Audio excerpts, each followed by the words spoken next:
Have you got Otter going on your ready? own? Could be Grover. Which is not here. Seconds. The Greenhams have gone right out. Yeah, I might, Breeders there now, it's all just here. Yep. Yeah, no, that's... I declare the meeting open and welcome those in attendance. Advise that the meeting will be digitally recorded in accordance with council policy to assist in the preparation of minutes and to allow live streaming of our council meetings. A reminder to those in attendance to ensure the mobile phones are switched to silent throughout the meeting, please. The Circular Head Council acknowledges the North West Tasmanian Aboriginal people as the traditional custodians of the country in which we stand, meet and play. We recognise their continuing connection to the land, waters and community. We pay respects to elders past, present and emerging. Attendance, there's a leave of absence from Councillor Oldacre, previously approved, and an apology from Councillor Poposky, who had a medical appointment. I'd like you all to be upstanding for prayers, please. Let us take a moment to clear our minds and focus on achieving outcomes that serve the greater good of the whole community. May light illuminate all present and support everyone to bring their highest and best selves to the debate and the decisions made here tonight. Thank you. Right. 2.1. By the mover and secondly the minutes of the ordinary meeting held on the 21st of August, which had been previously circulated, be confirmed as a true record. So moved. Thanks, Councillor Dabner, seconded by Councillor Collins. No debate. I put the motion. Those in favour? Aye. Against? Carried. 3.0, declarations of interest. I will declare 9.2, which is the small grants. And I'll do the same. And I've already checked, and I'll ask Councillor Dabner if he'll take the chair for that item. Any further? Thank you. 4.1, Mayor's Communication. There's a number of bits and pieces there. Is there any questions on any of those? Councillor Flowers? On the 2nd of the 9th, the meeting with the APCA. Yeah, standard committee meeting. It was just that committee meeting. I did ask, I think it was Councillor Foskey asked about where we're at with some of the spending at the last meeting. I did ask, there'll be more come through on our next meeting, a more detailed list and update come through at the next meeting, which I'll get them and get along to, I'll get circulated around the councils. Can we ask for a breakdown on the money that's going to be spent, with how much is getting soaked up in charges and fees, yep, and how much is actually going to be spent? We can ask, but it's not a council committee, so they don't have to reply, but we can ask, yes. Yep. No worries. Any further questions? Councillor Hine? Yeah, just the meeting you had with Kent Bishop regarding compliance matters. Yes, we had a meeting, Paul and myself met with, and James met with Kent with, there have been some concerns raised, or Kent raised with me, about some of the processes and the time lags and things like that around varying issues. So we set up a meeting with him to go through it. We had a good constructive meeting, good discussion. Out of that, with Paul and myself have offered, we'll probably volunteer James as well, but offered to go and see them every couple of months, have a shed, have a beer with them and listen to what any concerns they might have. So I've got to get back to Bish and start organising that side of it. But it was really on some issues he had brought forward concerning some of the tradespeople out there. Oh, yeah. Councillor Collins?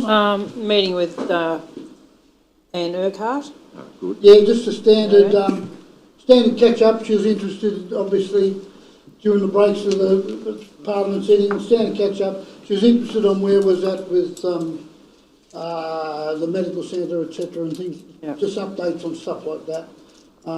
She's also happy to be down because And she had a fair bit to do with it, but the Windara had got their funding back for that emergency stuff that they'd lost. Wonderful. So it was really just one of the normal political sort of catch-ups. Thank you. Councillor Flowers? Yeah, with the Kent Bishop, was he representing just himself, or was he representing a group of people? He was he'd been around a lot of his peers. Yep. On not just builders, plumbers, whatever. So he was representing them as a whole. What we're trying to do now is to get, probably ambitious shed, but to get out and have other people there. But he was representing them, yes. Yep. As long as he's not discriminated against by doing this. Certainly won't happen. Certainly won't, and that was. And that has, The only reason I'm saying that, it has happened in the past. yeah, I can't comment on the past, but it won't happen now. Rightio. Thank you. Any further? If I could have a mover and a second that they be noted. Thanks, Deputy Mayor. Seconded Councillor Hine. No debate. Put the motion. Those in favour? Aye. Against? Carried.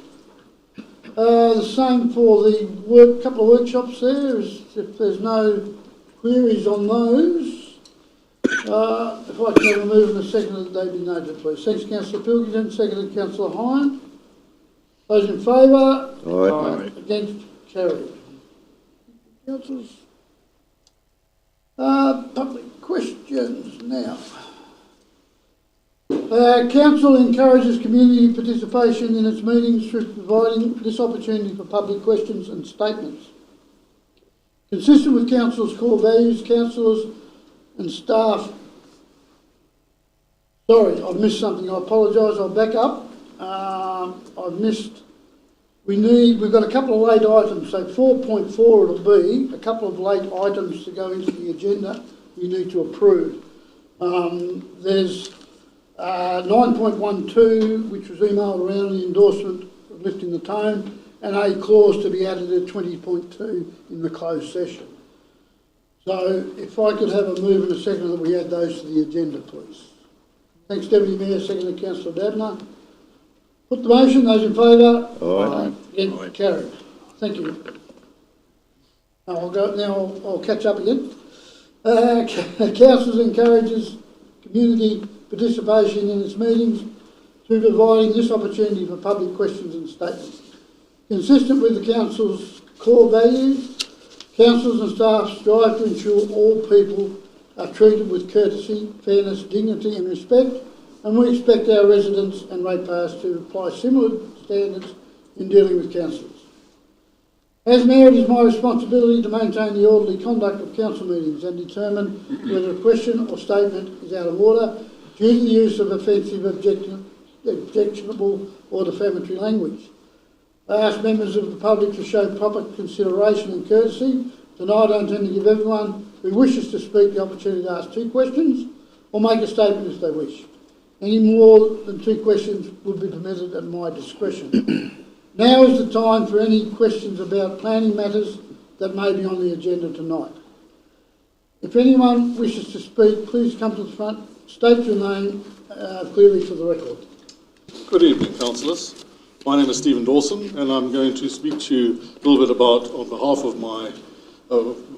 of Professor Kathleen Joch, owner of Plough Inn, a heritage-listed property at 35 Church Street, Stanley, and it's in deal with the planning permission or the planning process of 13 Main Street. I've just got 8 points. I'm just going to read them to you. Point 1, her property is one of the most negatively affected by the proposed building, yet she did not receive notification of the building plans during the 14-day window for representations. Incorrect postal address on letter sent to Adelaide address. 185 years of historic property overseeing the town and the surrounds will be removed. Costly improvements to the rear of the property to maximise this amenity will be negated and a property value may be diminished. Point 3.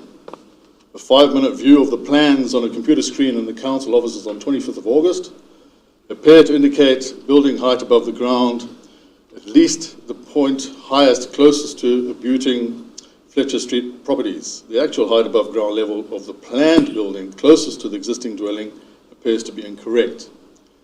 If this is the case, there is a planning error which will require further issue on her property. Point 4. Excavation conducted to make way for the existing dwelling at 13 Main Street has, point 1, compromised the integrity of the retaining wall at the rear of 35 Church Street. 2, caused the death of a 150-year-old giant banksia tree at 35 Church Street. And 3, caused subsidence. 5, further excavation at the rear of 13 Main Road risks additional damage and subsidence to the rear of 35 Church Street. 6, the financial value of 35 Street as well as 2 and 4 Fletcher Street properties will be negatively impacted should this building proceed as planned. Council is requested to please ensure that the height of the proposed new building is reduced sufficiently to alleviate the negative impact on these properties. 7, Council is advised that Professor Hoek reserves her rights regarding non-compliance and notifying her of his application and any damages to her Heritage Tasmania listed property or its market value. Point 8, she has advised Council in writing of her concerns on the 1st, 23rd and 24th of September. Thank you. Thank you. Most of those points will be covered when the planning gone through, so you'll hear some response there. Any further?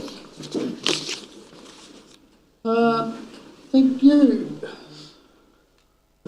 We move on to the planning. 6.1, sorry.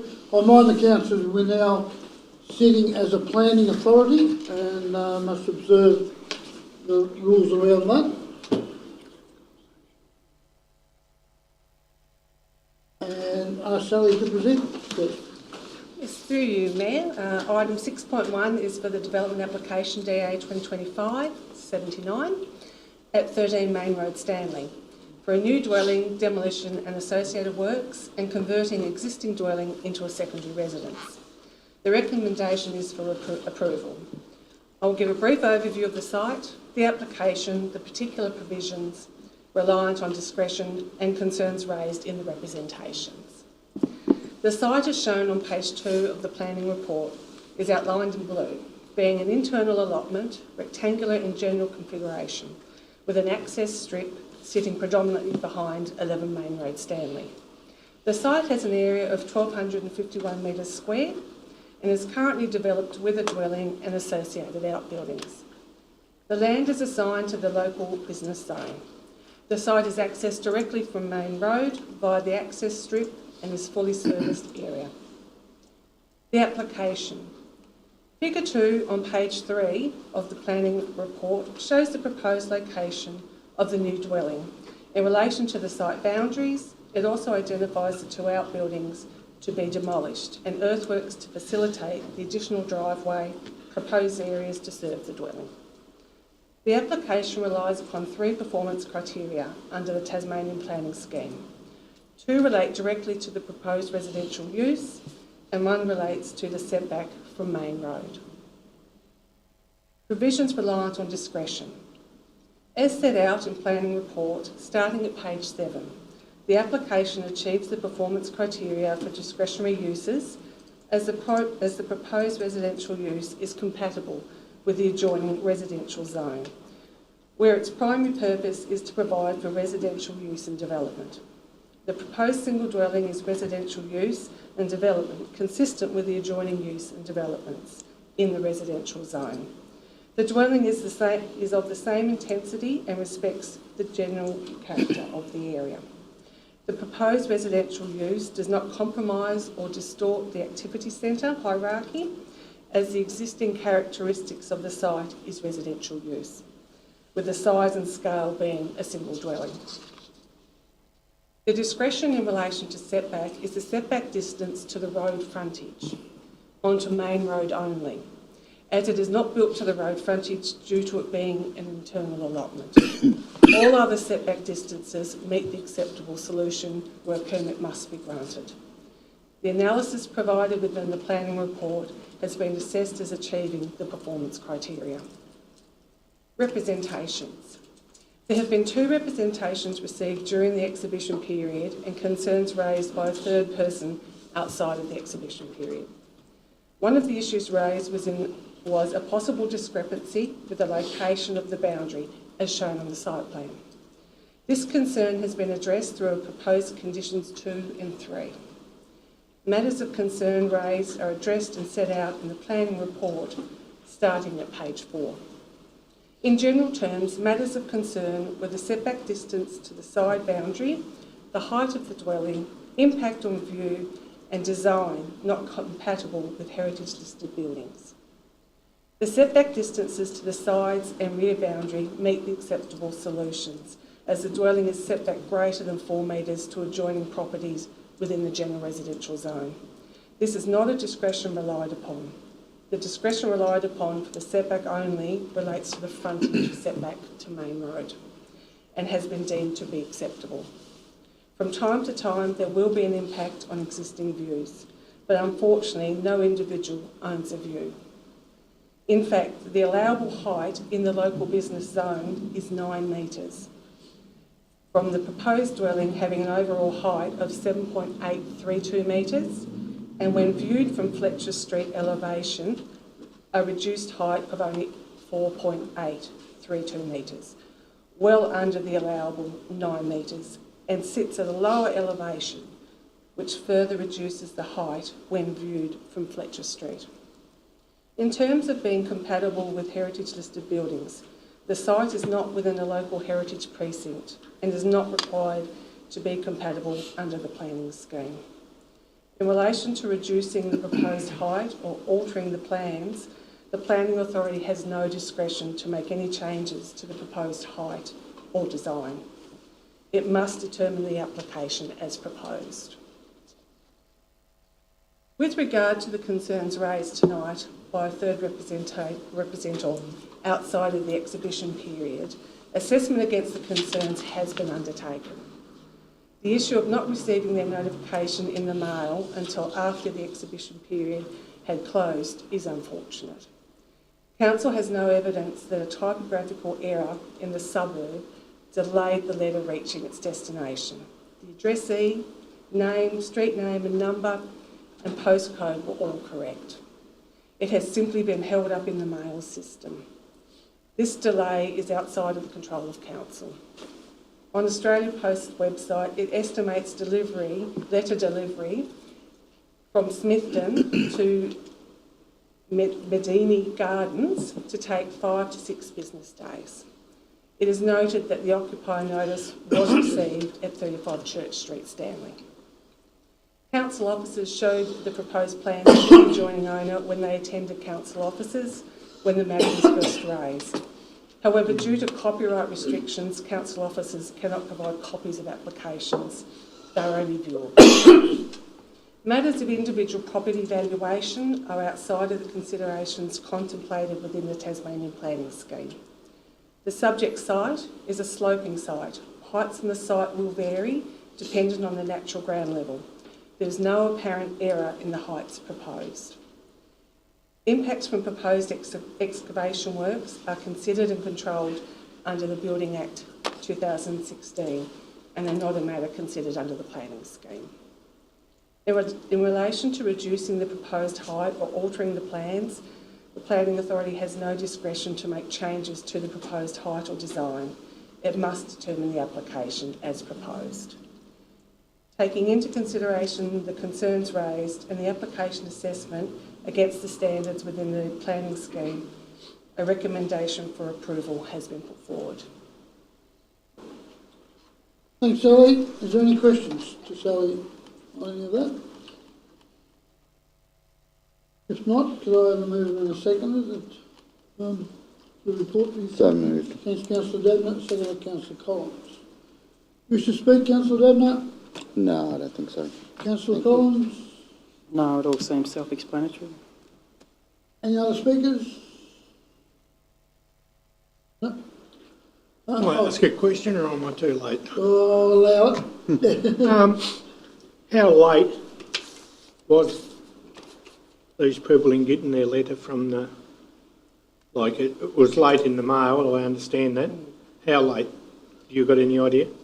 Through you, Mayor, I haven't been given the exact date that it may have been received at the South Australian address. I'm not sure if the owner has gone back there yet.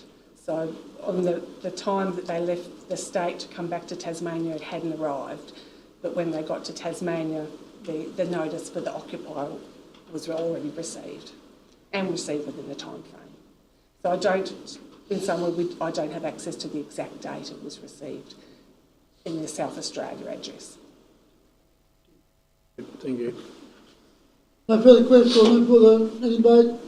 All right, I'll put the motion. Those in favour? Aye. Against? Carried. Now, I reminded councillors we're returning to our standing orders or to our council meeting. 7.1, Councillor Flowers' question in relation to the Bellmouth at Yarns Road. We've got officer's response there. Thanks. Thank you. Councillor Hine, a question with the tyre recycling with the officer's response. Catching up. Yeah. Yep. Right. Yep, yeah, all right, yep. Thanks, Sally. Okay, that, all right. Is there any councillors' questions without notice? Yes, Councillor Bilton, there's a rush there. Yeah, maybe have to push him back down. With the withdrawal of the breast cancer screening bus, does the council know what the availability of breast cancer screening is in Circular Head? Will the council advocate for the restoration of this service promptly? No, I don't. Well, I don't, so I presume no, and I can't see why not. Absolutely, I think it's something that we should be asking questions about. So I'm giving you work there, CEO. That's quite I'm very happy to take that on. If you're happy, I'm happy to write a letter seeking clarification on this point. Thank you. Who was next? Councillor Flowers or Hine? One is. There was a motion moved here a while back for signage on the council work buses. Has any of them got the council emblem sticker? I'll have to go to one of the people to ask. I know, through you, Mr Mayor, I know it was in the budget this year, but I haven't. No, I don't know. I'll have to take it on notice. It's budgeted for. It's budgeted. It's budgeted. How long before? Yeah, it's budgeted for. It's budgeted for. It's in the budget to do. But where that's at was to take on notice. Could be 8 months' time. It's got to be before the end of June. Yes. It will be before then, Councillor Flowers, I'm sure. Councillor Maybe as a Hine. Christmas present. Thank you. I have asked this question too at a workshop, but I haven't got an answer yet, and so I'm just wondering, in relation to the lifespan of the Duck River Bridge, because we're looking how do we best get across to Western Esplanade. So I asked a question too here. Can someone establish what the remaining lifespan is of the Duck River Bridge, so for future consideration? Probably on notice. Yeah, very well. I'll take that on notice and get back to it.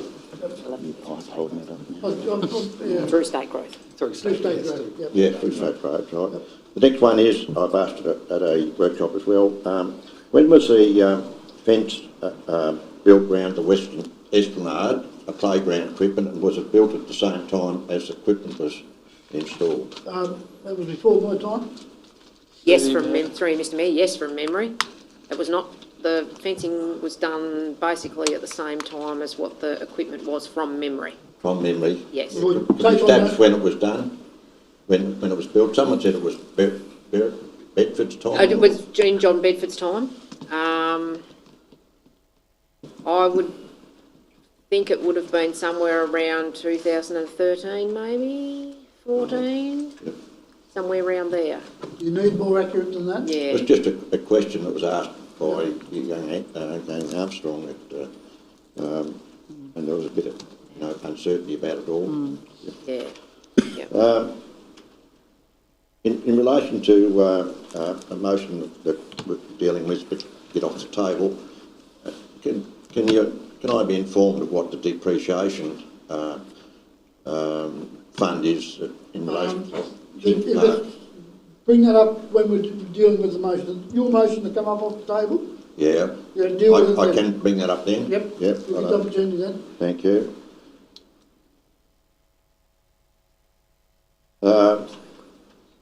In relation to the footpaths that are in the budget for Stanley, is there any consideration of what the surface is going to finish up like?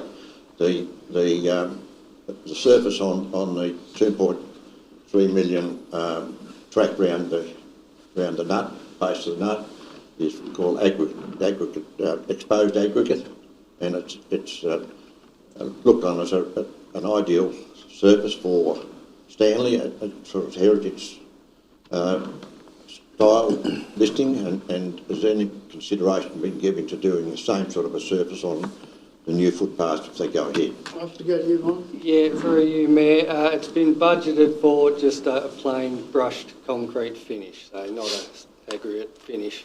No. So it's a concrete football. Yeah. It's a There you go. Concrete footpath. Yeah, yes, it's exposed aggregate, concrete. No, what's budgeted for the new stuff is standard footpath. Yeah, but the the surface you're planning to do is just a brushed one. yeah, rather- plain concrete. So, Yes. at No, some stage, That's your answer, so you have to bring these, you want to change that along the way. you have yeah, to bring yeah, it up. righto, thank you. So that's all I've got, thanks. Thank you. Any further, councillor Flowers? 20 years ago, I tried to get the railway lines removed from Morbanna Road, Monchamana Road, Yans Road. This is where they, sorry, but where they cross the road, you mean? Yes. Yep. Like, some of them are quite dangerous. That one on Morbanna Road is fairly dangerous, really. There hasn't been a train down here since Jesus was a boy. Yeah, no, there was, I've seen it. Is there any chance of us lobbying the State Rail to say, well, enough's enough, you're not going to bring a train down here? We want to pull these crossings out because, well, they're harder to maintain. Like when you're grading the gravel road, you're grading either over the top of them or, and then bitumen roads, the bitumen always seems to break up around the railway line because the lines move and twist. I think it's time's come that we've got to come to the conclusion we're not going to get a train and we don't want a train. Let's fix the roads. Yep. I'm happy to take that on if you, if the councillors agree and write a letter on that motion. I reckon, yeah, there's never, the trains are not coming back, so No. why have we got them here, yeah. And it should be listed that it's all council roads where there's a railway line, like gravel and sealed roads. Yep. Yeah, and there is quite a few of them around Monchamana area. Yeah, I'll take that on board and chase down. Yep. And also, I'd like a crack record with this. The white line on Backline Road, is there any time is there a date that we might get some more white lines, like especially on the new section of road where they widen the shoulders? Yeah, through you, Mayor. That's currently being investigated by council staff.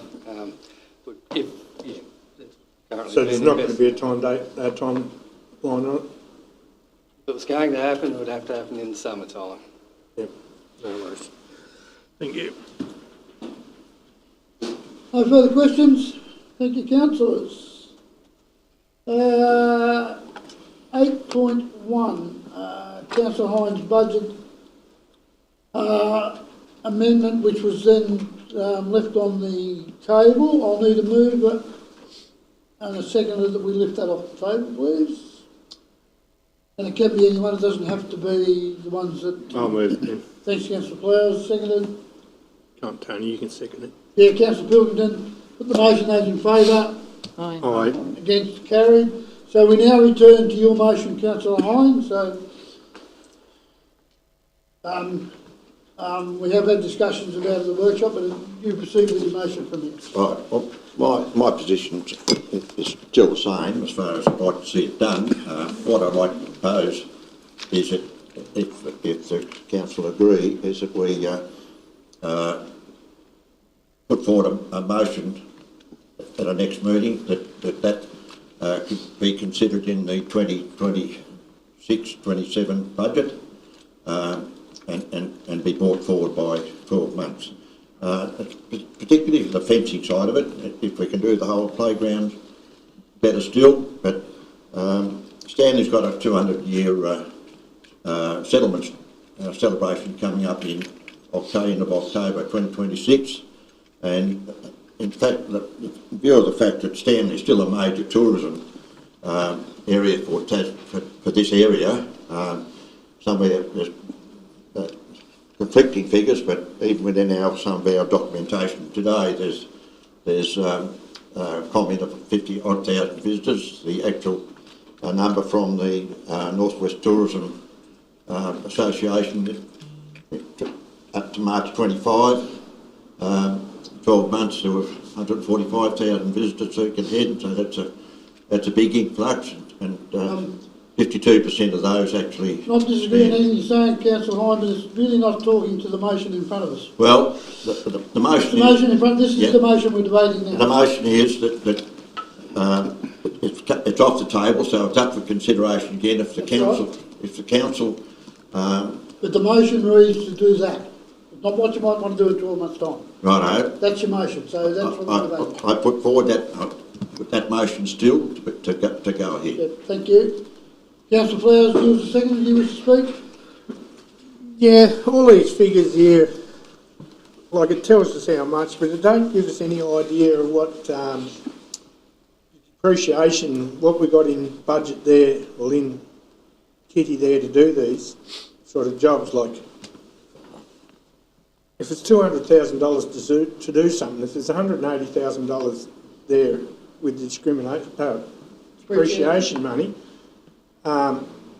we probably should know that because we haven't got a clue on what's actually coming out of the actual budget and what's coming out of the discrimination. That's a good word. Depreciation. The depreciation side of things. Through you, Mr Mayor, the council give consideration to defer see if it says a renewal, that means it's coming out of depreciation funds. Yep. If it's new, it's not. Yep. So the Hale Street footpath of 300,000, that's coming out of depreciation funds. The other 223 is not. Yep. Yep. Good. No, you've got to wait till you sum up if someone speaks again. Yep. Any other speakers? Thanks, Councillor Collins. Through you, Mr Mayor. I think we had a discussion about this and the outcome was for the general safety of the public. It was very important to have these footpaths done. Down Victoria Street there isn't a footpath and there's a lot of foot traffic there from down the lower part of town walking up towards the shops and all the facilities that are up in Church Street and crossing over those roads and walking down there. It's a very narrow street. I think the footpaths need to be done, and also I think we've spoken about the park. I understand how important that is, and that is in the town plan to be assessed and done at a stage when we find enough funds to be doing it or otherwise. So I think we need to take care of ourselves by looking after the safety of the people walking around the town. Thank you, Councillor Collins. Any further speakers? I won't be supporting this motion on a couple of reasons. A, that we went through the budgeting process and set it in place, and a month later this turned up. Secondly, though, I'm of the understanding, and I could be wrong and I'm quite happy to be corrected, that if we've got depreciation money for a footpath set aside, we've got to spend it to replace that footpath, not move it to a thing. So that's the second reason I can't support this motion. Councillor Hine, as there's been a dissent, you've got the right to sum up. I did accept and acknowledge that the Hale Street one, if that's depreciated, you've got to come that way, so that eats up 300,000 what we're talking about, but there's 200,000 there for capital work for those two streets. Stanley's done without those two streets for 199 years to date. Another year I'm only just suggesting it be deferred and that money be directed there. So the quote, if it was accepted as far as what the Chamber of Commerce and the Stanley people have put some thought into and done some research, comes to about 330 odd thousand, I think. So if there's depreciation fund there that can be topped in on top of that, would probably nearly fund the whole thing and get it done this year. So I still support the motion and Sorry. Yep. thank Thanks, you. Councillor CEO. I hope councillors have got a sense of how I like to adjust and pivot to new priorities, but on this particular occasion, and I appreciate it's the councillor's call to make, but this is potentially a health and safety issue as well, where we haven't got footpaths that are surfaced properly. Council is subject to insurance claims from potential people who may get injured, and councillors are, with the utmost of respect, are not the ones that face the health and safety litigation. I am as the General Manager of Council, and the issue at hand is the maintenance of these footpaths in a pre-agreed manner that follows our service levels, and what you would be doing is, in essence, varying those service levels. So I just wanted to make that point. Right, thank you. I will put the motion. Those in favour? I presume you'll vote for it. Certainly, yes. Those against? No. Aye. Right. Motion is lost. Sorry, Tony. You're right. 8.2, Councillor Flowers had the office operations notice of motion from the main meeting, also sitting on the table. Can I have a move and a second that we lift that off the table, please? Councillor Collins, Deputy Mayor. I'll put that motion. Those in favour? Aye. Against? Carried. Councillor Flowers. I'd like to remove the motion soon that was dealing with it in other areas. Hopefully we'll get a satisfactory outcome. Yep. Thanks, Councillor Flowers. We can do that. Thank you. Right. 9.1, financial report. Thanks very much, Mr Mayor. Councillors, before you we have the financial report for the period ended 31st of August 2025. We actually received 8 new applications for first home owners grants, and yes, we did check it a few times, so, which means we have 10 in total, which I think is more than what we have All of last year. all of last year, and we're only in August, so that's pleasing. I think we'll find we're in September. Pardon? In September. It's only up to August. So on to page 61, we have the comprehensive income statement. In that column, the second column from the right, about 3/4 of the way down, the surplus or the deficit from operations for the year is 1.5 million. We're currently sitting at 10.1. That's because we've raised our rates at the start of the financial year, which is the 12.2 million at the top, 12.7 million at the top. So that'll gradually fluctuate up and down depending on when expenses come in, when grants come in, things like that. In terms of the statement of financial position, we currently have community equity of 316 million. That has gone up a little bit since last financial year, and that's mainly to do with our revaluation of land under roads. So that's something that we're required to do as part of our yearly audit and our valuation of assets. So we've had a different methodology this year, and the actual values from the value have gone up pretty quick, or pretty high. So just going to get the anti-cal. In terms of the statement of cash flows, we've currently got a cash balance at the end of August of 25 million. We have, in the rating section on page 64, we've actually got 53% or 53.63% of rates outstanding compared to 44 at the same time last year. And the main reason for that is because the actual due date was the 1st of September for the instalment and the discount period. So we'll hopefully by the end of September, when the next month comes around, that will have evened itself out and we'll be able to get that parity again, or that comparison. Over the next page, on to page 60. With the rates with the discount, We reduced that, didn't we? Yes, we did. Do we think that we're going to get as many rates in early as per normal, or how's it looking? Well, through you, Mr Mayor, I think it's a hard one to tell, for me to tell at this point in time, because we did have an issue sending our rates notices out, so they went out a week or two later, and then they actually weren't due until September. So there's probably a couple of things in there that are sort of going to skew it anyway. So hopefully by the end of September, I might be able to have a better idea of what that looks like. So, yeah. So September and October, we should have some decent figures to see. It's just those timings actually make a lot of difference. Just that from the farming side of things, or the business side of things, if you're running an overdraft, you're better off to run the overdraft, in my opinion. And pay by instalments. And pay by instalments, and that's probably not what we want, but from the business side of things, that's how we've got to look at it. I understand that. So we'll wait and see the end of September and probably the end of October again and see what those figures come out at. In terms of page 65 for the investments, you can see that the rates have started to drop there. Obviously, we have a few interest rate cuts as well.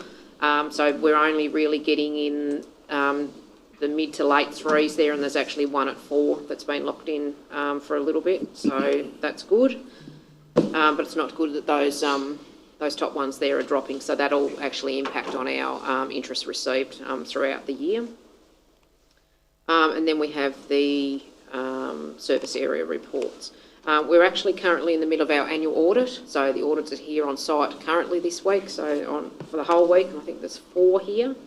Hopefully we'll get the statements, there's a few little changes there, but hopefully we'll get the statements signed hopefully in the next 2 weeks, and we'll be able to start then preparing the annual report ready. So I'll present August's report for Council's consideration, Mr Mayor. Thanks, Rachel. Any questions or any further questions? If not, do I have a mover and a second that they be accepted? Thanks, Councillor Collins. Seconded, Councillor Dabner. No debate? I'll put the motion. Those in favour? Aye. Against? Carried. 1.2, I'll hand over to Councillor Dabner and go out the room. Do you want me to go over there or stay You here? can do it from there if you wish, I think. That's fair enough. I'll ask a question before this. Secretary of Aboriginal Corporation, I'm a member of that. Am I got a conflict of interest here, or before you rush out the door? Probably. If in doubt, get out. Councillor, I'm afraid so. I would recommend you leave. We've got enough to make a vote. Depleting the group a little bit. We've got a quorum, haven't we? We've got a quorum still. We might have a vote. Thank God. No, only joke. Item 9.2, Community Grant Scheme 2025-26, Round 1. I'll hand over to Rachel for the report. Thank you, Mr. Chair. I was going to say Deputy Chair, but you're not Deputy Chair. Acting Chair. Councillors, we have the Community Small Grant Scheme for Round 1 for 2025-26 before you. The budget for this item for this financial year is $38,500, and that's for both rounds. And what has been earmarked and recommended in the report is $29,000. So it's not going to leave a lot for round 2, but the items listed on page 72 from 1 to 12 are varying and are there for your consideration. Any questions, anybody, for those of us that remain?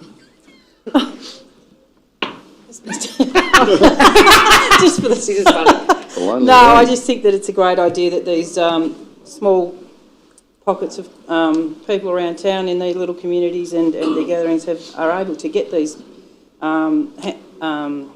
grants to be able to aid them in being able to move on with what they need to achieve. So I think it's a great idea. Yeah, through Mr. Chair too. I think it's also an activation in those spaces, and it's good that the council are getting a lot applying for them as well too. Yeah, so knowing that they're pleasing. able. Yeah.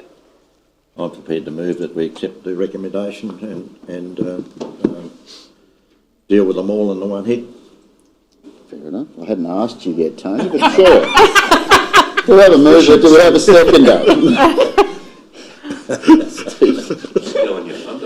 I know. Good Lord. Is there any debate? None? I'll put it to the vote. All those in favour? Aye. Any against? No. We're good? Good to go. Yep. No worries, Paul's going to go. Drag them back in. The other Paul's got it. Well done, Mark. Thanks, there was a packed room for it. Thanks, Paul. Yes.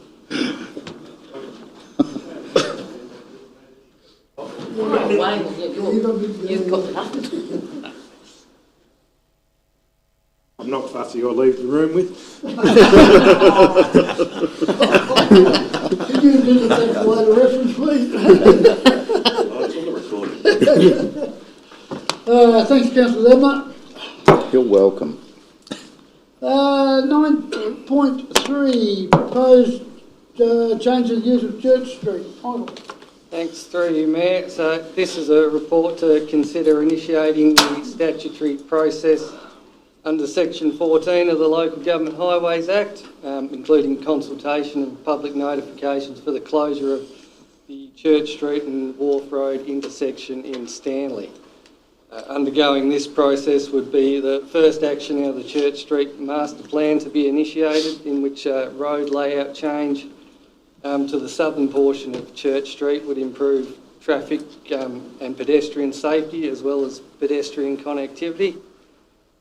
Just a quick summary of the process. In order to effect a closure or diversion of a public highway under Section 14 of the Act, Council needs to determine its intention through a resolution to commence the process. Notifications are then required to be published and public consultation. And any objections or submissions are sought from the public. Those, if there are any objections received, they're to be passed on to the Tasmanian Civil and Administrative Tribunal, as well as serving notice on the Transport Commissioner for their consideration. So I present that for Council's consideration. Thanks, Michael. Questions? Councillor Flowers? Both these roads belong to us, or the one belongs to State Road?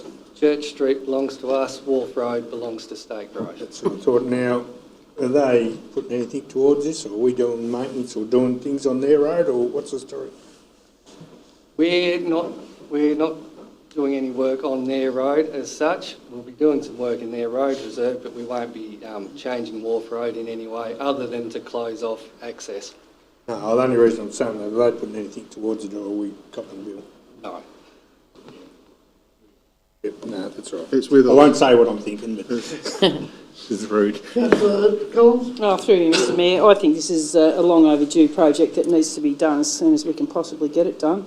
I don't think there'll be too many objections to it. The people of Stanley are actually fairly happy to see this happen, and I think we could move forward with it as soon as we possibly can. No questions yet.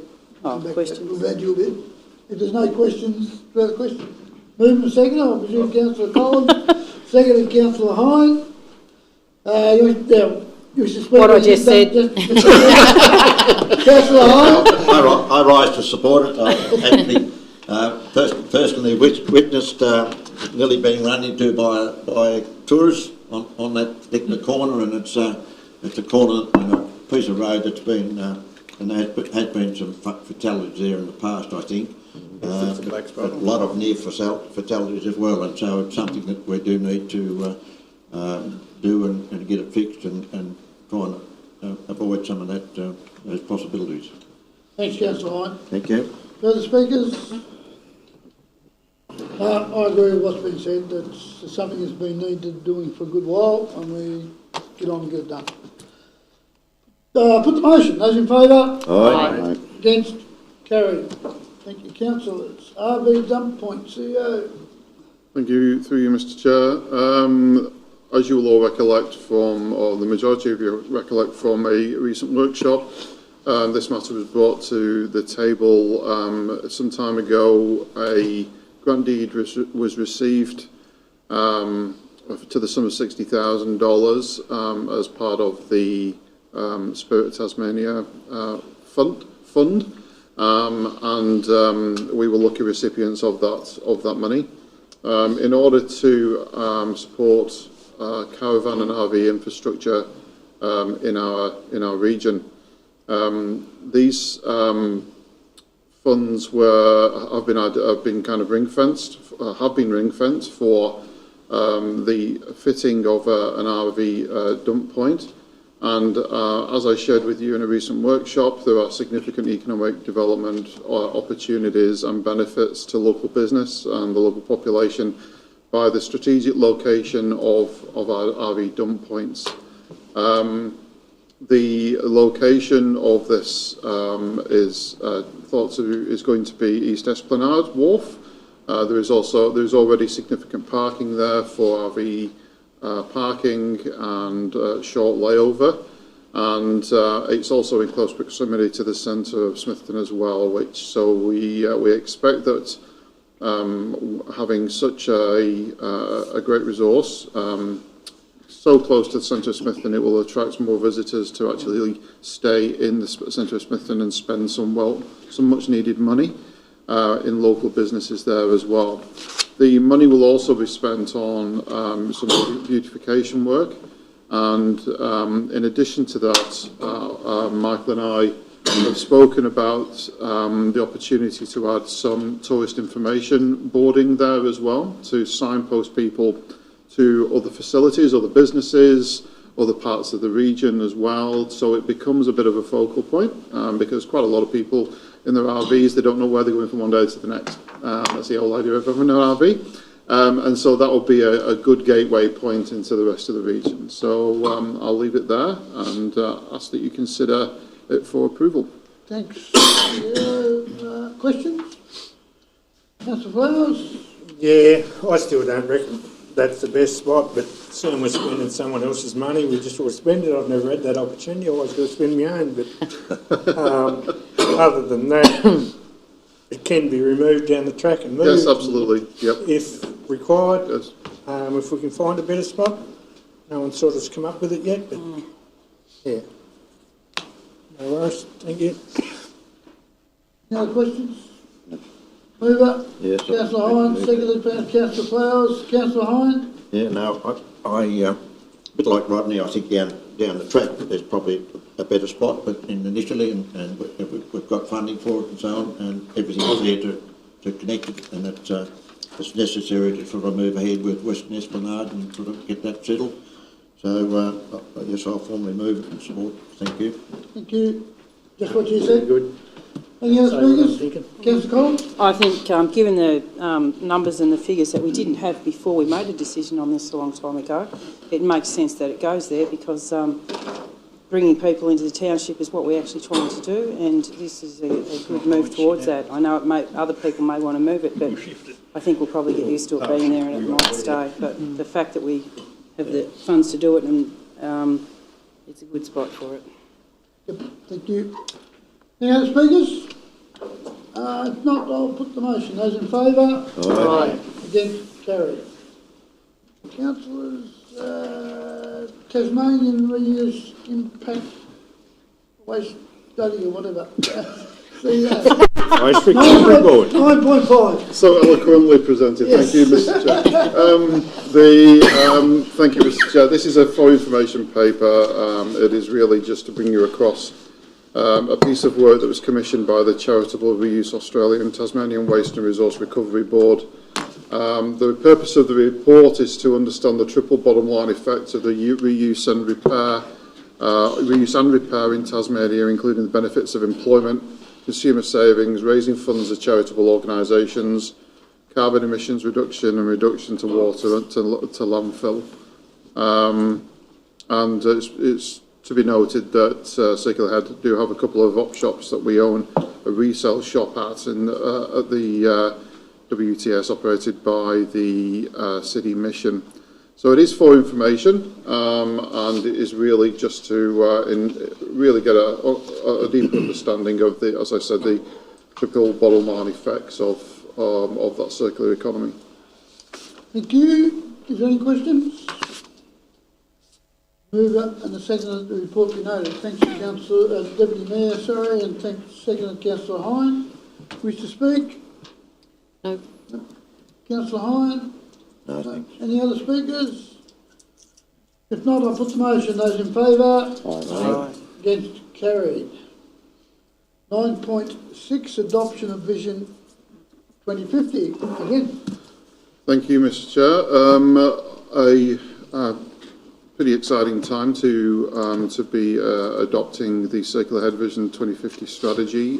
This is the overarching strategy for our region, and underpins basically and becomes a roadmap to guide planning, policy and investment decisions for the community. Whilst at this moment in time we have our challenges that we're working through as a council in terms of our financial position, it's no time to sit on our hands and not start being aspirational and thinking for the longer term. And whilst I wasn't here in the early stages of the work that your good selves did around the strategy, it's certainly a proud moment to be presenting this to you tonight. It will be the anchor strategy for a range of our other strategies, including our infrastructure strategy, our long-term strategic financial planning, and it will give us a single point of reference to what our aspirations are for the future. So I'll present this to you today. It's at the longer end of a long journey, numerous workshops and engagements with yourselves, and invite any questions. Thank you. Questions? Councillor Hine? I question whether the timing is right. I'd like to move that we actually lay this on the table for further discussion. We're basing this on... There's no discussion on the point, thing, so you'll move the motion. Is there a seconder to the motion? Oh, what's this? Motion to lay it on the table. Oh, no. Sorry. Oh, yeah, I'll second that, made on the table. Right, there's no discussion, it's a straight vote. Those in favour? Aye. Aye. Against? Aye. Oh. Motion's lost. Any further questions? Is there a move and a second that the report be adopted? Or thanks, Councillor Dabney, second to Councillor Pilkington. Councillor Dabney, you wish to speak? Yeah, I think so. Look, it's been an enormous amount of work put into this over an extraordinarily long time. And I've made it pretty clear that I do want this council thinking well into the future in a way that's actually relevant, and I think we've produced a lot of reports at this council over the last 20 years that are just gathering dust and will never see the light of day, and God knows how much ratepayer money's gone into them, whereas we have turned a corner with all that kind of malarkey. These reports, particularly this one, is actually the roadmap to our future. And essential to all that we're going to achieve over the short to medium term on the way towards 2050, which will obviously change a lot by then. But it's an excellent report. Everyone who's had a hand in this has done a very, very good job, and I'm very proud to be involved in it and see it go through. Thanks, Councillor Dabney. Councillor Pilkington? Yeah, I rise to support this vision statement. The points that we've got here are very relevant. I just don't hope that we follow it through. Point 1, environment, protecting and enhancing natural landscape biodiversity and climate resilience is something we have to improve on. Our economy needs to grow, but we need to do it in a way that all these points mesh together. This should be an overarching guidance to where we go with our population growth, our planning reports and so on. And I think it's, as long as we follow it, it will stand us in good stead. Thanks, Councillor Pilkington. Any other speakers? Councillor Hine? Could I move an amendment then? And that amendment... If you stand up, you can. Because? If you stand up, you can. Yes. What concerns me about is reference to the 2015 United Nations plan going way back then, and for us to sort of base this on that rather than our own sort of initiatives and so on. So what's your amendment? On page 121. No. Page 121, Yep. First line. a world view. Yeah, worldview. So what do you wish to change? I delete any reference to the United Nations out of the wording of the plan. It's our plan. We're the ones that we're elected members to put forward this plan. So we've got that, we need a seconder for you to keep speaking. Thanks, Councillor Flowers. Keep going, Councillor Hines. Right, thank you. And so we need ownership of it and not refer back to something that's been set up by an unelected bureaucratic body back in 2015. And so I support the wording of it all, other than reference back to that.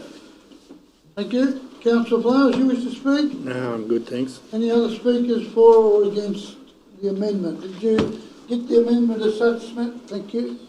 Any other speakers for or against? Can I ask a question I'll allow it. about the amendment?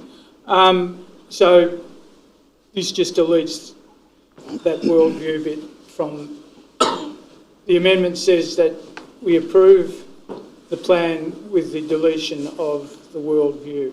Or any, as I understand it, any mention of the United Nations.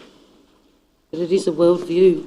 Yeah. Yeah, but we don't necessarily have to Have it. have it in there, Okay. and it doesn't. Yeah, good. I rise to accept the point of view, so I won't be objecting to the amendment. Okay. Providing the status of the whole report remains the same, other than that. Can I offer an opinion? Did you wish to speak? Oh yeah, I won't be supporting the amendment. I don't think it really changes anything to leave it in there, and all it's really doing is referencing that we are part of a larger picture.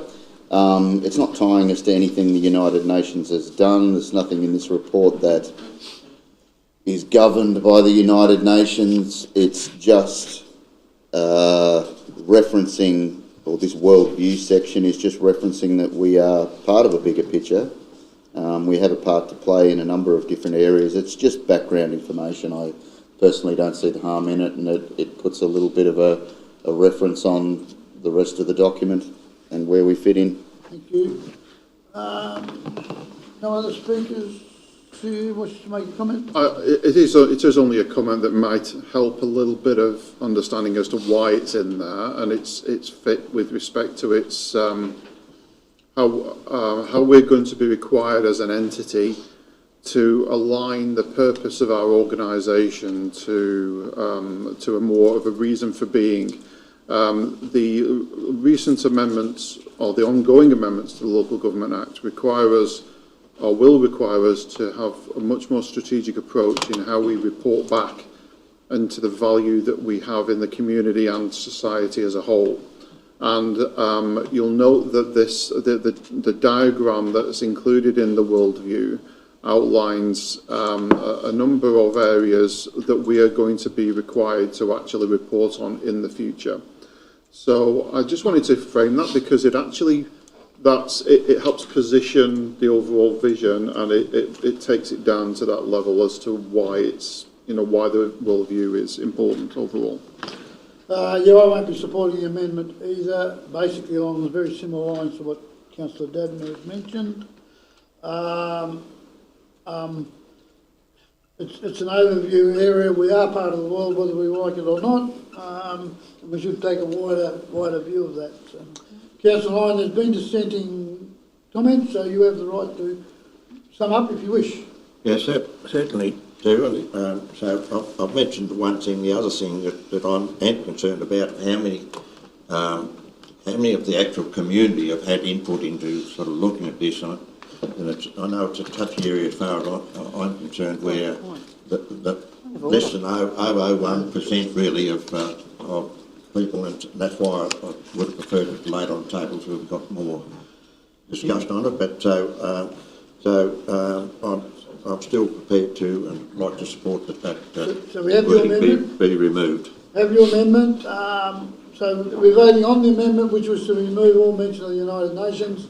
Moved by Councillor Hines, seconded by Councillor Flowers. I'll put the amendment. Those in favour? Aye. Those against? Aye. The amendment's lost. We now go back to the motion. Point of order, 3-3. Well, it's counted four, sorry. 4-3. Don't I count? No, sorry, yes, right. Three still would have lost. Three still lost. Right. I'll go back to the original motion. No, I'm having to say first. Well, he's going to put it. No. We'll go back to the original motion. Yeah. Stephen? I think this is a dust collector. 2050, like we're dreaming, really. In my opinion, this was an absolute waste of money. We don't know what's going to happen next week without, in 15 years' time, 20 years' time. We've got no idea. No doubt this council would have made these stupid things before. And what were they dust collectors too? There must be a pile of them out at Port Ladder Tip, because that's about where they will end up. Yeah, I won't be supporting this as it is, because, yeah, 2050, we're not going to be, and most of us sitting around this table are not even going to be here, and things are going to change in the next 5 years. It's about trying to make a plan for the next 25 years. We're dreaming.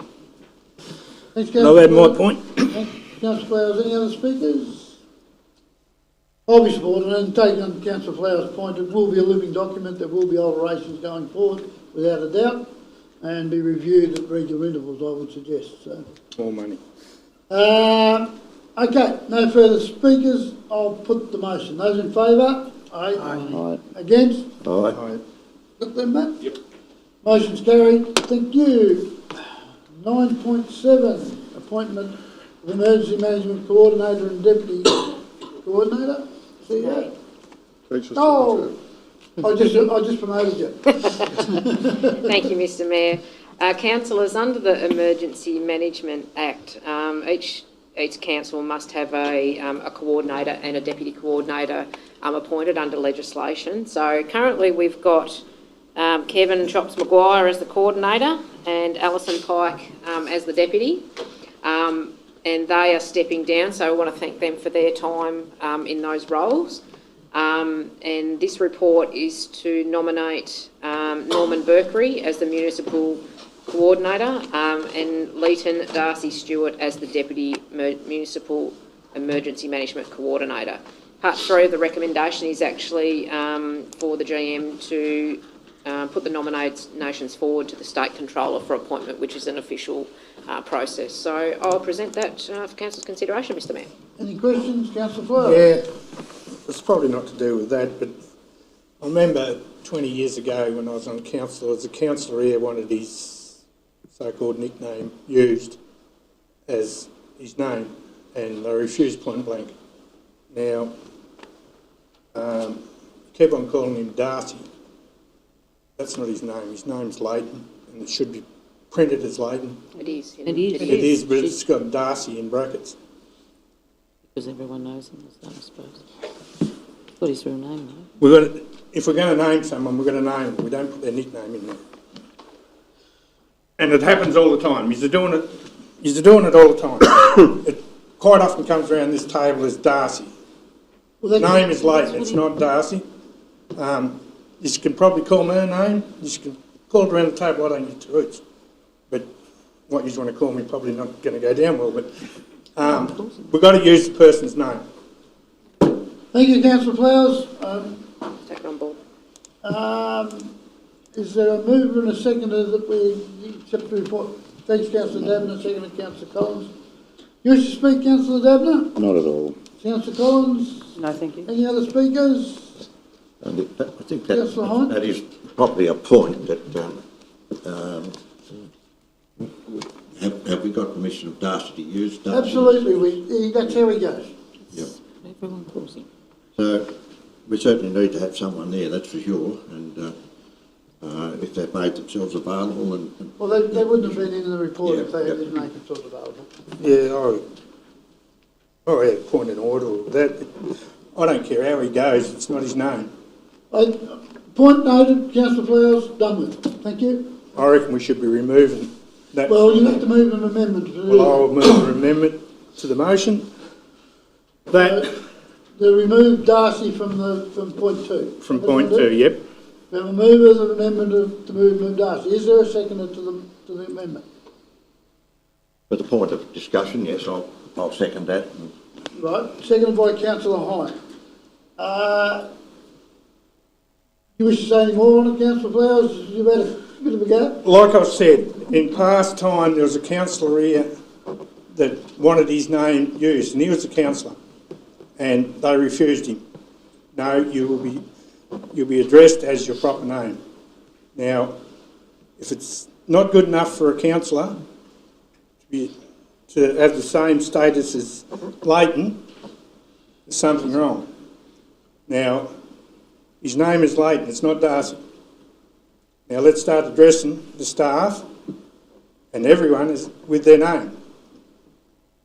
Yeah, what you want to call him outside this room or outside work hours, that's entirely up to whoever. But when it's going down here in writing, it's got to be correct, and that is not correct. That's not correct naming. Okay. Councillor Hine, you wish to speak? No. Any other councillor Pilkington? Yeah, look, I think he's probably got a point in a legal document that we should use the legal name. It's quite okay to call him Darcy if he comes to the table, and that's his nickname, that's how he's known, but it is a legal name. You don't, if you sign a stat dec or anything, you don't put your nickname down, you put your correct name. So in a document like this, Councillor Flowers is probably correct that we should use the legal name. Any other speakers? I won't be supporting because it's a public document going out and 90% of Circular would know who's Darcy. If they've just Leighton Stewart there, there'd be a percentage. Point of order. Not a point of order. Yes, it is. Yes, it's a point sorry. of order. It's not his Resume name. your seat, please, Councillor Flowers. It's not his name. Resume your seat, please, Councillor I Flowers. called a point of order and it's not his name. And I've listened. Resume your seat. The majority of Circular Head would know him as Darcy, and there'd be some wouldn't even know his name was Leighton. So I can't see a problem in that being there.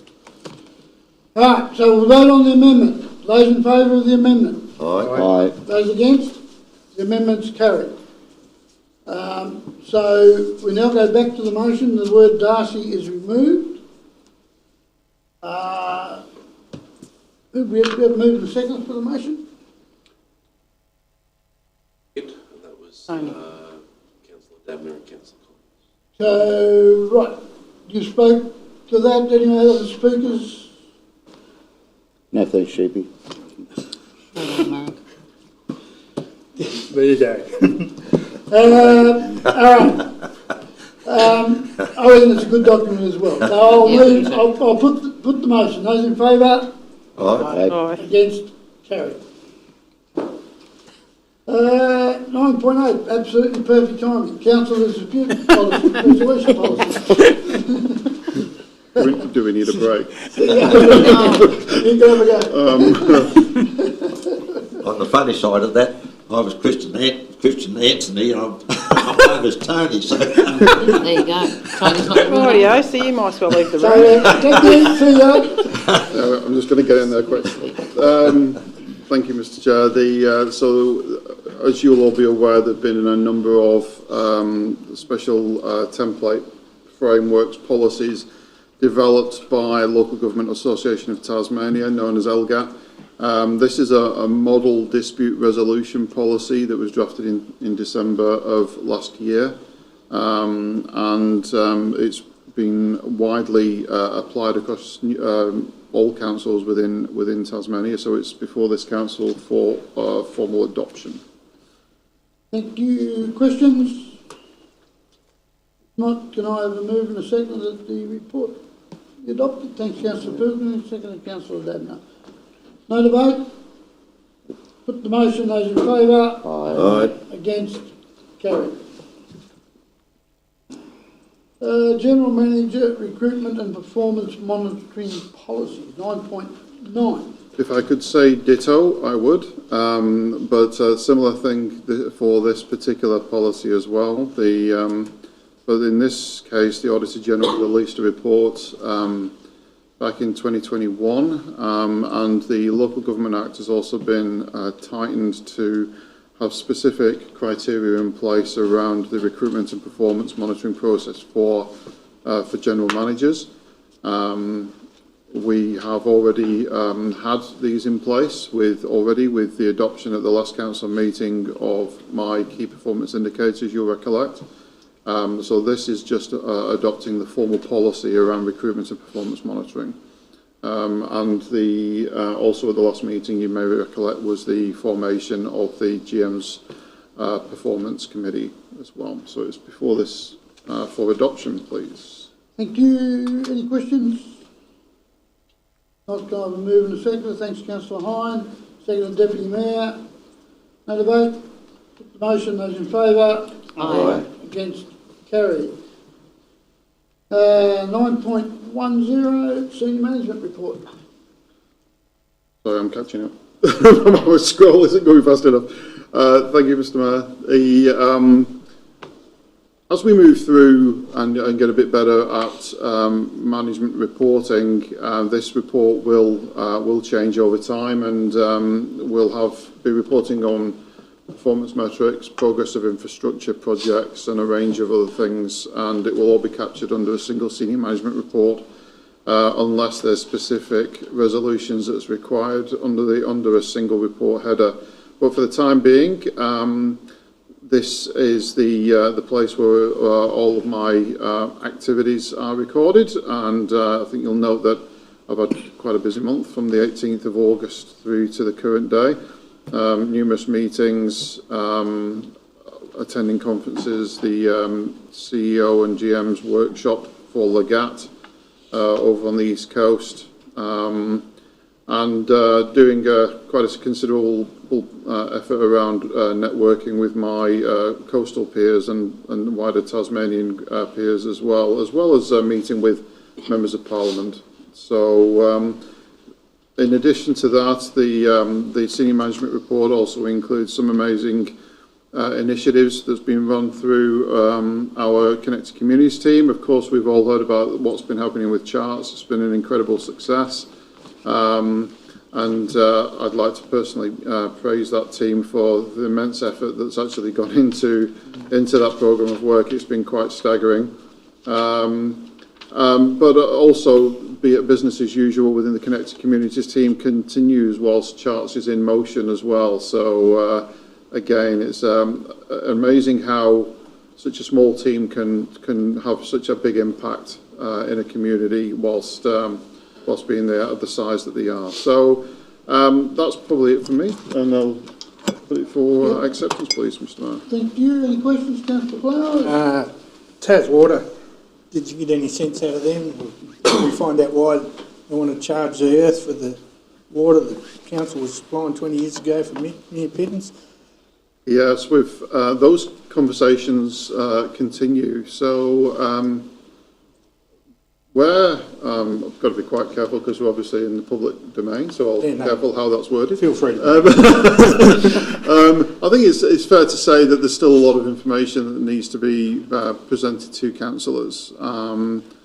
And it's been suggested by some that the manner and the design of the information in terms of how are they justifying those numbers hasn't necessarily been in the form that answers your questions.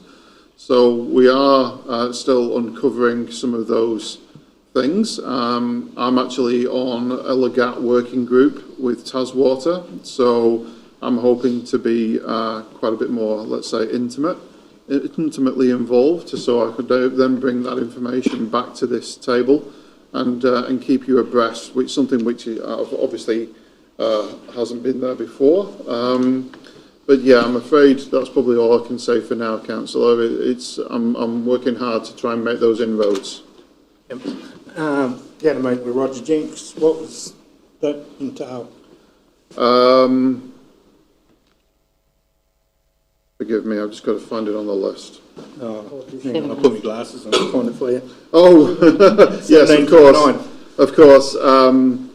So he asked to come to speak to me, and we were just working through some of the priorities that had been uncovered through his constituents meetings. It's a fairly regular catch-up that we're hoping to have, and also because of his previous portfolios, being in local government, he's able to maybe provide some inroads, particularly around the advocacy space that we might not have available to us otherwise. So it was quite an invaluable meeting, actually, just for that purpose.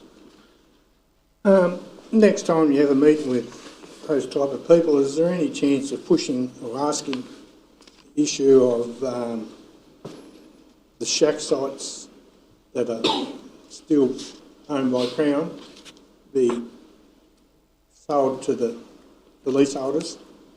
Yeah, because they had put in once they're sold, they have huge improvements.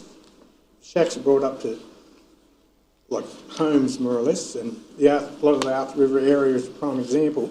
Like way before your time, there was only like little dungeons, but now they're three-story mansions. We get more rates at them. They sell it, they get the money, they still get the land tax. So all they're getting at the moment is the lease. They don't get a land tax, so they still get their and they definitely need the money. And it gives security for the people that's got shacks on the West Coast. And even on Hunters Island, there's a farm on Hunters Island. Like, why do they have it? Like, they're better off to sell it. They make improvements. We get more rates. It's a win-win for everyone. I can certainly pick that up. Yeah, I can certainly pick that. Yeah, no, of course, yes, and I can certainly. I don't know whether it's through the MPs themselves. I think maybe it just needs some discrete questions to be asked about how that might come about, and then lobby through the MPs once we were a bit clearer on what the handbrakes are to doing that already. Yeah, I think I need to understand a bit more about it. Yeah, like we've got to start somewhere. Yeah, of course. Yeah, like if I sent a letter the other day where Parks and Wildlife are more or less saying you just can all bugger off and take your shacks with you. But that's only coming from a public servant. Yeah. It's got no authority whatsoever. Yeah, there's got to be a policy piece behind it that somebody says, yeah, this is the approach. Yeah, yeah. I will do what I can to uncover that. Thank you. Yeah. No, thanks a lot. Any further, Councillor Pilkington? The meeting with the Marinus Link Community Benefits Sharing Engagement Session. Who are they, and what benefits are to arise from it? Yeah. So the meeting itself was well, there's a couple of things I might highlight there. Obviously, there's a discussion around the Marinus Link Community Benefit Fund and the control from a CCA perspective. And then I also brought up the same issue with the new chief executive of CCA when I had a one-on-one with him as well, to make our position, make your position known in terms of the Robbins Island Community Fund as well. In terms of the Marinus Link Fund, that is yet to be defined as to who the members are, but I mean it's been broadly accepted that because of the nature of the fund, that CCA would be the ones that are best placed to be the central, I guess, repository for that fund. However, Robbins Island is a different kettle of fish. So yeah, but I suppose in brief, the member councils are the ones that are through CCA. Are they going to be the ones that are the beneficiaries of that fund? With the Greater Coast Authority, I don't seem to think that they should have control of some of these funds, because then they get to say where they spend the money. Like, and if they're spending the money in Devonport, and that's got nothing to do with what's happening along further down the coast here, that's not very fair. In my opinion, Cradle Coast Authority haven't even got the nor to come and visit us. I'd rather just sit on the screen. We're not good enough to come and visit, and I hope they're watching it, because I'm not over impressed with Cradle Coast. We pay our share, and we treat like second-class citizens. So I'd like, well, my position on it, that they don't get no control over the funds coming out of these programs, or out of these Marinus Link and Robbins Island. Yeah. So on that point, councillor, maybe I'd encourage councillors to think about CCA's role being no more than a coordinating group rather than a decision maker. The CCA as an entity don't get to say how the money is spent, and CCA's board is made up of representation from across all its member councils. Of course, the mayor is a board member. During the meetings as well, the deputy mayor is the lead attendee. The mayor attends by default, and I too attend. But it isn't a decision-making forum. Whatever funds are set up in the future would have its own governance oversight over those things, and it wouldn't necessarily be even CCA's board. It's just that CCA have the financial mechanism by which they can handle the funds, just as we have the financial mechanism to handle the funds for other community grants that come through. Yeah, it's the same model applies. I just don't like seeing them having control. Yeah, they won't have control. They won't have control. They may have a say in things, but they won't have control. Like I said, they don't even want to come and sit at the table here and talk to us, so their attitude towards the Secretariat Council is pretty low. No, it's not. No, I'm sorry. No. I have to dispute that. No, Well, if they had... all right, have an open argument. We'll have it after we finish. Councillor Hall. Yeah, you've got had a visit to and Gatenby. When did that fit in? On the 27th of the 8th, RDA, whatever the RDA is. Regional development. Right.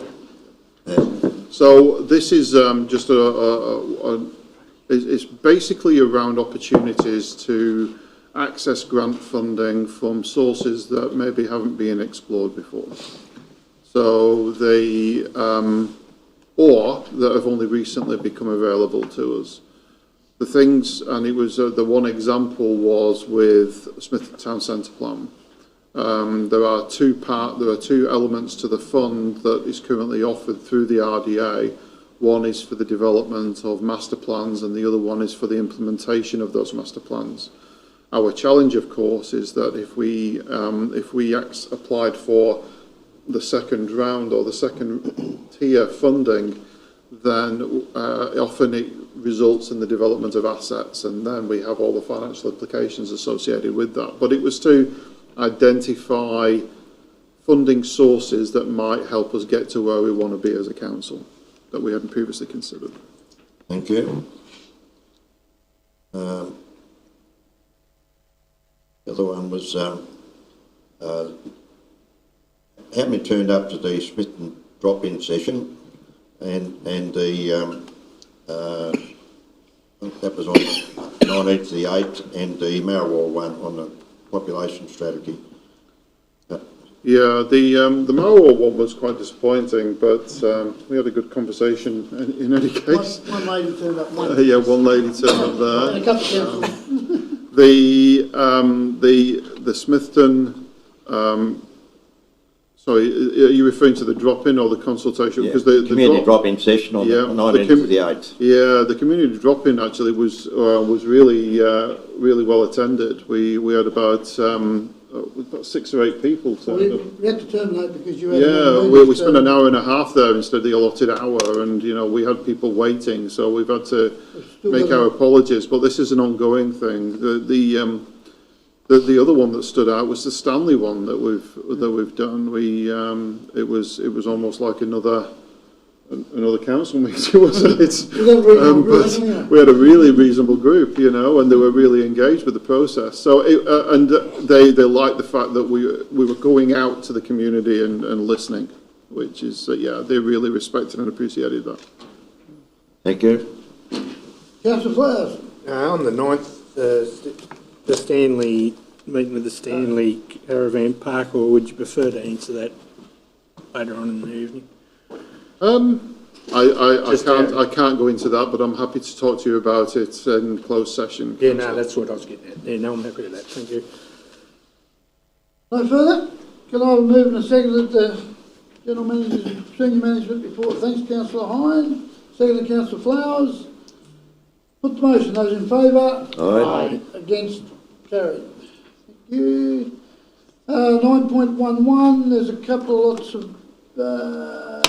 lots of minutes there. So is there any questions or comments coming out of those?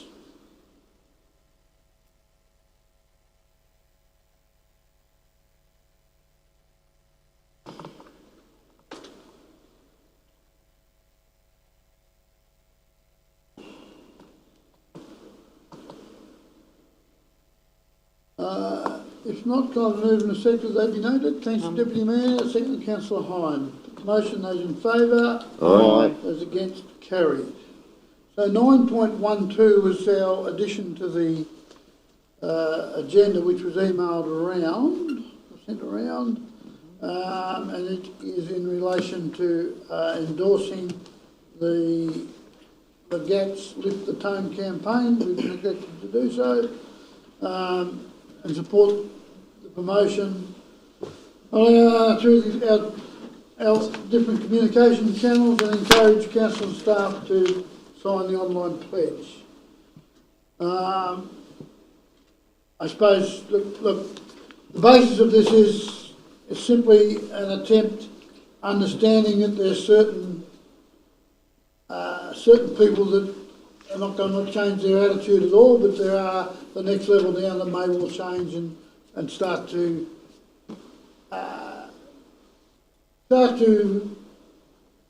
react in a more positive and respectful manner with the councillors and the staff. We're not too bad, to be quite honest. When you go to some of the meetings and hear some of the stuff that happens internally around the council table, as well as externally from things, we're not too bad. But it's a statewide thing, and I think it's something we should be endorsing. Is there any... I'll attempt to answer any questions if anyone's got any questions on it. So you're referring to 9.1? No, you won't. It's on a separate one. It was sent Yes, I was sent out separately. It was a late one. Tuesday or something. When? Tuesday. Tuesday. I'll read it for you. The recommendation righto. is that Council 1, endorse the Local Government Association of Tasmania's Lift the Tone campaign. 2, support the promotion of the campaign through the Council's communication channels and community engagement platforms. And 3, encourage Council staff and community to sign the online pledge and model respectful behaviour in public discourse. So they've run a campaign. There's a series of videos and a series of stuff. Can I have a move and a second that we endorse? Thanks, Councillor Davin. A second to the Deputy Mayor. Any debate? Anyone wish to make a comment? If not, I'll put the motion. Those in favour? Aye. Against? Carried. Thank you, councillors. Hang on, I've got to go back to my other one now. So now I need moving a motion that we... Sorry, Councillor Flowers? Yeah, We've also got in there under you missed one. this I one, did. Yep. Central Outdoor Area Management Committee letter. Page 193. I've just, yeah. My apologies. 9.11.2. Yeah, 911.2. Right, my apologies, councillors, thank you. 911.2. Page 193. 9.11, yeah. Outdoor.